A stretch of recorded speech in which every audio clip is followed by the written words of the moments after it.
Değerli kardeşlerim, İzzətli müminler, Allah Azza ve Celle'ye sonsuz həmd sənalar olsun ki, bizi bir daha 11 ayın sultanı olan Ramazan ayına çatdı.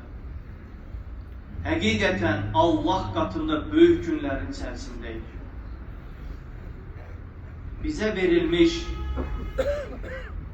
en büyük nimetlerden biri Ramazan ayına çatıp günahları bağışlanarak bu aydan çıxır. Çünkü bu ayda fürsətlər daha çoxalır. Bu ayda şeytanlar zəncirə vurulur. Cennet kapıları açılır. Cehennemin kapıları ise kapandığı bir mövsümün içindeyiz. Kardeşlerim, bugünkü xutbəmizdə Kur'an-ı Kerim'de adı geçen peygamber olup olmadığı ixtilaflı olan bir mübarek zat hakkında danışmak istiyorum. Adına kamil bir surenin olduğu həmin şəxs Sudandan bir köle olduğu zikr olunur. Təsəvvür edin, Allah Azza ve Celle'ye bu şəxs o kadar sevimli bir insan olmuş ki, Allah onun şənine bir sure nazil etmiş. Həmin şəxs Luqman Aleyhisselam'dır. Değerli kardeşlerim, Luqman Aleyhisselam xutbəmin əvvəlində okuduğum ayət-i cəllədə hər birimizin öz oğlumuza, kızlarımıza, yaxınlarımıza, sevdiklerimize nəsiyyətini hər birimiz əzbərləməliyik. Okuduğum ayət-i cəllədə Uca Rəbbimiz Luqman Aleyhisselam'ın dilindən belə xitab edir. وَإِذْ قَالَ لُقْمَانُ لِبْنِهِ وَهُوَ يَعِدُهُ يَا بُنَيْ. Bir zaman Luqman öz oğluna nəsiyyət edərək belə dedi.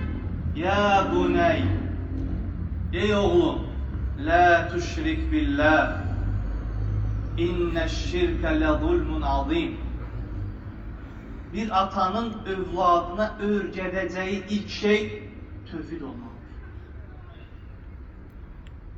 Biz tövhidin ne olduğunu anlasak, dinin əslinin ne olduğunu anlasak ve övladlarımıza bunu aşılasak, övladlarımız bir ömür boyu satmaz. Ayakları büdüremez. Çünkü övladlarımıza hakkı öğretsek, hak onu sabit kılar. Ayağı büdüremez. Hak kimi görünen işleri bile Allah Azza ve Celle hikmetiyle həmin övlada ömür boyu işıq saçır. Din nəsli dedim tövhid. Tövhid la ilahe illallah'tır. Yani Allah'tan başka ibadete, itaate layık hak ma'budun olmadığıdır.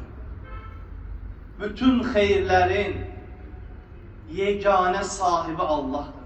O Allah ki doğmamış, doğulmamış, sonradan yaradılanlara benzemeyen bir Rabbimiz var. Şirk nedir?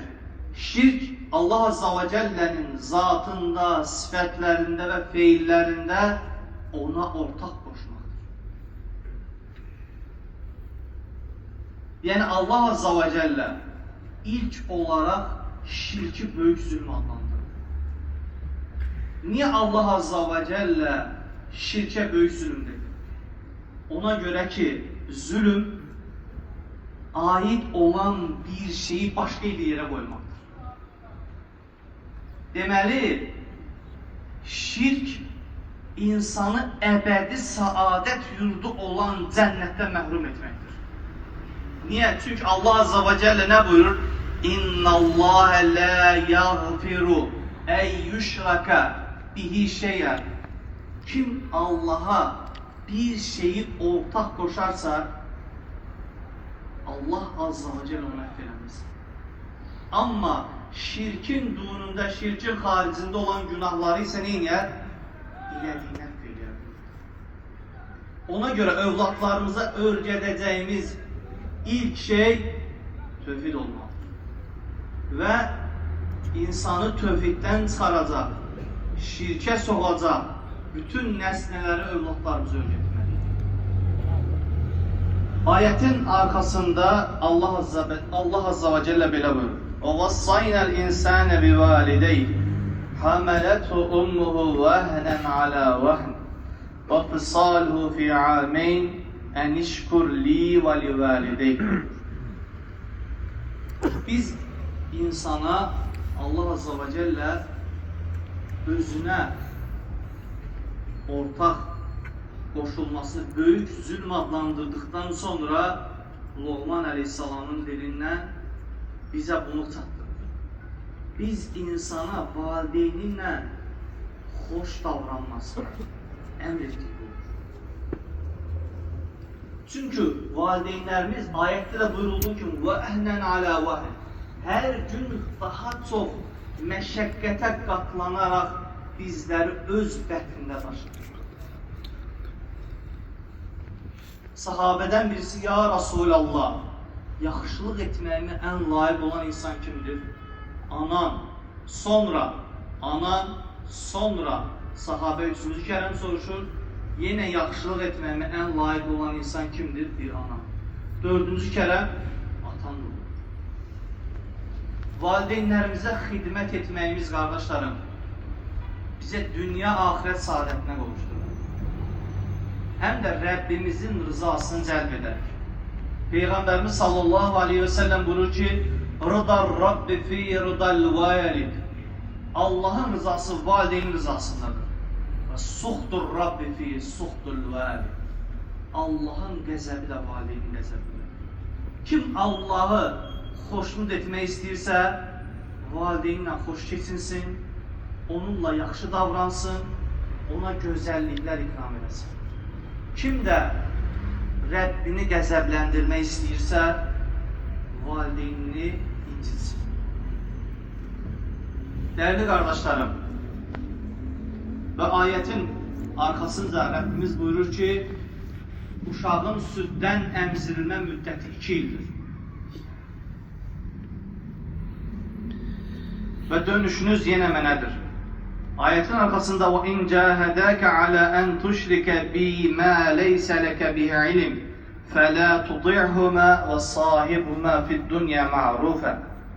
Deyir, valideynlərin sənə bilmədiyin bir şeyi Allaha şərik qoşmağı əmr edərlərsə, onlara tabi ol. Biz incə doğransaq da, Allaha əsla və əsla heç şey şərik qoşmamalıyıq. Bunu ən sevdiklərimiz bizə əmr etsə, əsla və əsla ikrah halında olsaq belə bunu etməməliyik. Əgər çətin bir vaxta düşsək, sıxıntılı bir anda olsaq, əsla və əsla qəlbimiz Allahın birliyindən taviz verməməlidir. Ona heç nəyə ortaq qoşmamalıyıq. Və valideynlərinə dünyada gözəl davranmağı Allah əmr edir.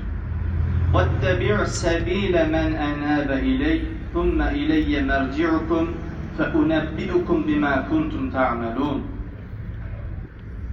Mənə tabi olanların yoluna yönəl, dönüşünüz mənədir və etdikləriniz sizə bir xəbər verəcəm buyurur. Loğman Əleyhisselam yenə buyurur, ya bunay, İnnəhə intəkuf mithqalə habbətin min xardalin fətəkun fi saxratin əv fissəməvəti əv fil ardi yəti bihəllah. Etdiyin bir yaxşılıq göydə də olsa, yerin altında da olsa, bir qayanın, bir daşın içində də olsa, Allah onu sənin qabağına gətirir. Yəni, qiyamət günü etdiyin gözəlliklər və pisliklər bir qarşına çıxacaq. Çünki Allah Azza və Cəllə alimul qaybi və şəhədə, gizlini və aşkarı bilir. Qəlblərdə gizlənəni bilir. وَأَسِرُّوا قَوْلَكُمْ اَوِجْهَرُوا بِهِ. Sözlərinizi açığa çıxarsanız da, gizləsəniz də, onu yenə Rəbbimiz bilir. Allah Azza və Cəllə gözlərin xain baxışını belə bilir.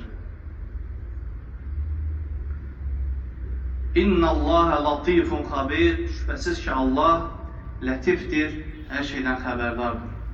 Ya buney, aqimis salata va'mur bil ma'rufi venha anil munkar vasbir ala ma asabek. İnne zâlike min azmil umur. Namazını qıl, yaxşılığı əmr et, pislikdən çəkindir oğlum. Başına gələcək müsibətlərə də səbr et. Həqiqətən bu, əzimkarlıq tələb edən işlərdir. Yenə Rəbbimiz buyurur, وَلَا تُسَعِّرْ خَدَّكَ لِلنَّاسِ. Allah Azze ve Celle Loğman Aleyhisselam'ın dilindən, ey oğlum, kibirlənərək üzünü insanlardan çevirmə. وَلَا تَمْشِ فِي الْأَرْضِ مَرَحًا. Kibirlənərək də yer üzündə gəzmə. İnna Allah la yuhibbu kulla muhtalin fəxur. Allah özünü bəyənənləri, özündən razı olanları sevməz. Ayət-i Cəllədə Uca Rabbimiz kibirlə, ucubla, özünü bəyənməklə əlaqəli belə buyurur. Bir, siz yeridiyiniz zaman nə göycə dağlara çıxa bilərsiniz, nə də yeridiyiniz zaman ayaqlarınızın altından yer aralar. Onun üçün də insanoğlu bir yaradılışına baxsa, o zaman kibirdən həmin insanda əsər əlamət qalmaz. وَقْسِدْ فِي مَشِّكْ وَغْضُضْ مِنْ صَوْتِكْ إِنَّ أَنْكَرَ الْأَصْوَاتِ لَصَوْتُ الْحَمِيرِ. Allah Azze ve Celle Loğman Aleyhisselam'ın dilindən belə buyurur. Yerişində mötədil ol. Səsini çox ışqıraraq, bağıraraq, özünü kiməsə göstərərək səsini uzadan çağırma. Çünki səslərin ən pisi uzun qulağın səsidir.